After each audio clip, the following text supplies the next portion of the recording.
Elisheva's Grief, written by Ben-Tzion Spitz, narrated by Jennifer Kahen.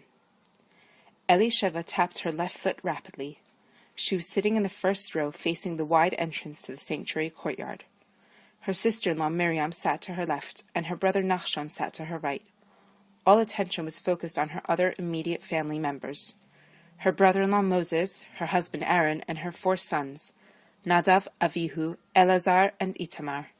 The air was warm and motionless, as if God were holding his breath. Other princes and elders also sat in the first row of chairs.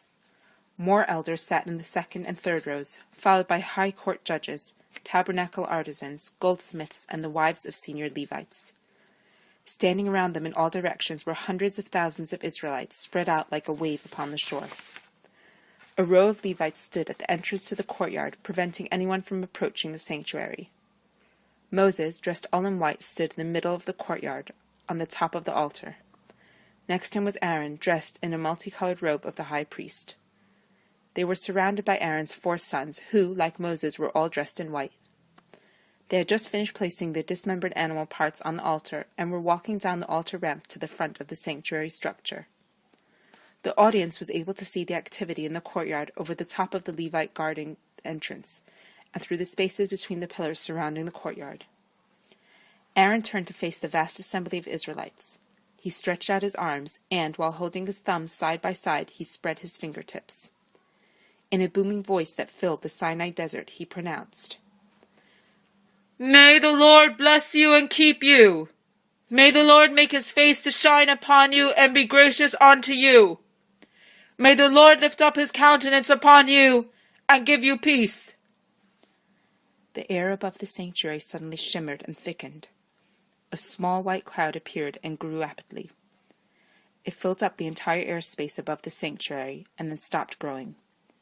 It was a bright white color that was difficult to look at directly. The audience gasped noisily and moved backward. Then, with a sound like thunder, a thick pillar of fire emanated from the cloud and connected to the altar.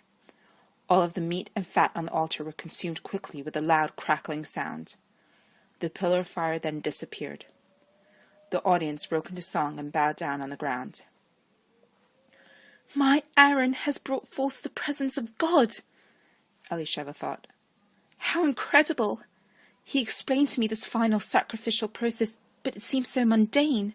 Yet now I see God truly wants to be amongst us." As the crowd lifted their heads, Elisheva noticed Nadav and Avihu carrying a different fire in their fire pans. How odd, Elisheva thought. Aaron never mentioned this part of the service. She looked at Aaron's face, but he seemed equally confused by their actions. The cloud above the sanctuary darkened. 2 streams of fire separated from the cloud in the direction of Nadav and Avihu. The 2 streams split up into 4 thin strands of fire. 2 strands of fire entered Nadav's nostrils, and the other 2 strands entered Avihu's nostrils. Both of them were immobilized as their bodies emitted smoke. They fell to the ground, their fire pans clanging on the desert floor. "No!" Elisheva yelled from her seat and ran towards the sanctuary courtyard. Aaron fell to his knees with his head in his hands. Elazar and Itamar started towards the lifeless husks on the ground, but Moses intercepted them and held on to them. Elisheva was stopped by the Levite guards at the entrance to the courtyard. Miriam and Nachshon caught up with Elisheva. "You cannot enter, ma'am," one of the guards said, alternating his glance between the bodies in the courtyard and the approaching crowd. "My babies!" Elisheva moaned, ignoring the Levite guard. "My precious boys! What happened?" 2 Levites grabbed her arms as she tried to push her way through the line. "I must go to my boys! I have to help them!" "They are dead, ma'am," the guard explained. "No! They cannot be dead!" Elisheva insisted. "They are so full of life with such a future ahead of them. I must go to them." "We cannot let you in," the guard insisted. "You would stop me?" Elisheva started banging on the guard's chest with her small fists. "You would keep me from my own children!" Elisheva continued banging feebly while tears flowed freely down her face.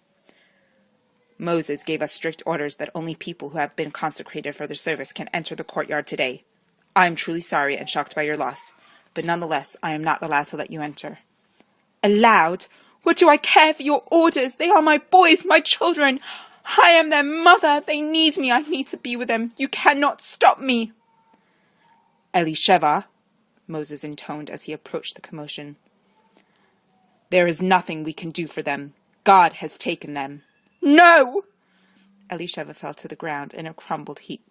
Miriam sat down next to her, trying to hold her up.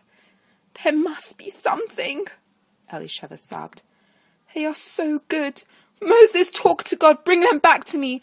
How could he take them so young? How could he take them before me? I want to see them married with children, serving in God's sanctuary. Moses, you can do it. Bring them back." Elisheva got back on her feet, still supported by Miriam. "Please, you must bring them back." "Elisheva, my dear," Moses said, "it is not in my power. God wanted them. He wanted them with him. Now they are providing the highest service on behalf of us all." "I do not understand," Elisheva said, "and I do not care. They belong here with us, with me. Why must God take them away? What did I do wrong? Why is he punishing me like this? They are such good boys. Please, Moses, please." "I must go now, Elisheva." Moses looked at Miriam, who was also crying quietly. "I will leave you with Miriam, who will take good care of you. I must make arrangements for Nadav and Avihu to make sure they are cared for properly. I will be back to speak with you further." Moses returned to the sanctuary and spoke with a few Levites, pointing at the corpses and directing the Levites as to their removal.